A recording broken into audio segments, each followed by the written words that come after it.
नगर औरंगाबाद महामार्गावरील प्रवरा संगमजवळ सिद्धेश्वर मंदिरात श्रावणी सोमवार निमित्त भाविकांची गर्दी दाटली होती। हजारो भाविकांनी शंकर दर्शनाचा लाभ घेतला।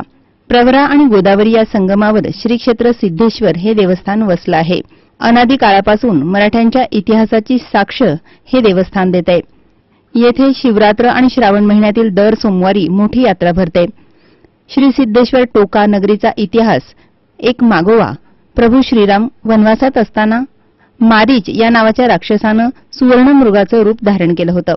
सुवर्णमृग बघून सीतामाईला आनंद झाला। त्यांनी श्रीरामाकडे त्या मृगाची मागणी केली। तेव्हा सुवर्णमृगरूपी कपटी मारीच राक्षसाला पंचवटीमधून आपल्या शिवधनुष्यातून रामानं बाण सोडला। त्या बाणानं मारीचाचं डोकं मोडून टोका गावात तर त्याची काया नदी पलीकडच्या गावात पडली। ज्या गावाला डोकं पडलं त्या ठिकाणाचं नाव टोका पडलं, तर काया पडलेल्या गावाचं नाव कायगाव अशी आख्यायिका सांगितली जाते। या महादेवाच्या दर्शनासाठी उपस्थित असलेल्या भाविकांनी या देवस्थानचा महिमा सांगितलाय।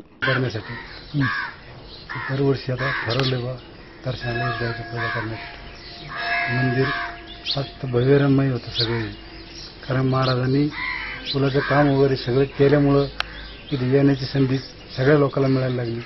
भरपूर लोक गर्दी व्हायला लागली। आता सोमवारला सर्व भाविक इथं दर्शनाला येतात आणि इथं आलेले संकल्प केल्यानंतर हा देव ते पूर्ती करतो, म्हणून इथे गर्दी वाढली। सिद्धेश्वराचा आहे ज्योतिष संकल्प काय असेल नारायण नागबली विधी होतो। काल सर्प त्रिपिंडी असा विधी करतात आणि महाराजांनी ते सांगितल्याप्रमाणे ते पूर्ण होतं, अपेक्षा पूर्ण होतात।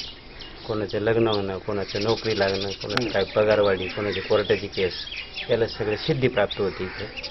त्याच्यामुळे आम्ही ना शिकून सिद्धेश्वर महाराजांचं मंदिर इथे प्रसिद्ध आहे। हे अतिप्राचीन काळातलं आहे। हे कायगाव टोका इथे असून इथे हे अतिप्राचीन कार्यालय पेशवेकालीन मंदिर। सी मूव्हीज न्यूज साठी प्रतिनिधी अमित मापारी, निवासा।